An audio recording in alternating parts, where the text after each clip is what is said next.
सबसे पहले बात सत्ता के 7वें राउंड की। ये 2024 का प्रधानमंत्री राउंड भी है, क्योंकि इसमें जिन आखिरी 57 सीटों का फैसला 1 जून को होना है, उसमें पूर्वांचल की वाराणसी सीट भी है। पूर्वांचल से ही बात शुरू करेंगे, क्योंकि प्रधानमंत्री के चुनावी क्षेत्र वाराणसी में 2 लड़कों की एंट्री के साथ पूर्वांचल की लड़ाई अपने पीक पर आ गई है। चुनाव के 6 राउंड पार करते हुए राहुल गांधी और अखिलेश यादव आज वाराणसी में दाखिल हुए हैं। दोनों ने काशी में प्रचार किया और दावा किया कि 400 पार बहुत दूर की बात हो गई है और 4 जून को इंडिया अलायंस की सरकार बनने जा रही है। युवाओं को हम पहली नौकरी पक्की योजना देने जा रहे हैं। बैंक में खटाखट 8,500 रुपए। वो हम लोगों को शहजादा बोल रहे हैं, जो शहजादा बोल रहे हैं वो सुनने की इस बार दोनों शहजादे न केवल शह देने जा रहे हैं, बल्कि इस बार मात भी देने का काम करेंगे। हालांकि बीजेपी ने अभी तक चुटकी नहीं ली है कि अखिलेश यादव तो काशी में खुद हार मान चुके हैं, क्योंकि खुद अखिलेश कह चुके हैं कि 80 में से 79 सीटें जीत रहे हैं। सिर्फ काशी पर ही उनका क्लेम नहीं है। कल हमने आपको दिखाया था कि बीजेपी ने वाराणसी में नेताओं की कैसी फील्डिंग जमाई है और उसका टारगेट 10 लाख पार का है। इसमें पूर्वांचल का भी समीकरण है, जिसके लिए बीजेपी काशी को बेस कैंप बनाकर यहां से पूर्वांचल की पूरी 13 सीटों का कैलकुलेशन कर रही है। और इसी क्रम में उसने चुनाव से 3 दिन पहले पूर्वांचल के बड़े भूमिहार नेता नारद राय को अपनी तरफ खींच लिया है। 40 साल पुराने समाजवादी नारद राय आज काशी में अमित शाह से जाकर मिले।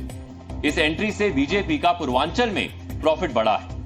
आप ये भी देखिए कि नारद राय ने इंडिया अलायंस को क्यों झटका दिया। 2 बार के विधायक नारद राय मुलायम सिंह के करीबी थे, लेकिन अखिलेश को लेकर बरसों से भरे बैठे थे।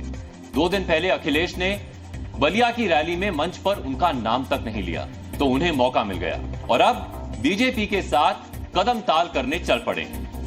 मैं लड़ता हूं तो ताल ठोक के लड़ता हूं और मदद भी करता हूं तो ताल ठोक के करता हूं और विरोध भी करूंगा तो तू हमारा इज्जत के ख्याल ना करवा तो तोहरा इज्जत के सर्वनाश हो जा। चाहिए हाथ उठाइए, साइकिल में ताला बंद कीजिए और वोट कहां दिया बताओ लो भाई।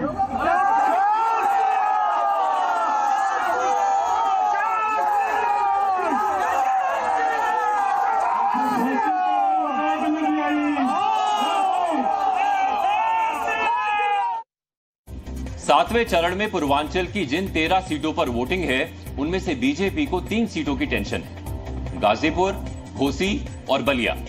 गाजीपुर सीट 2019 में अफजाल अंसारी ने बीएसपी के टिकट पर जीती थी। इस बार एसपी के टिकट पर है। मुकाबला बीजेपी के पारसनाथ राय से है। घोसी सीट पिछली बार बीएसपी के पास थी। इस बार टक्कर सुहेल देव भारतीय समाज पार्टी के अरविंद राजभर और एसपी के राजीव राय में है।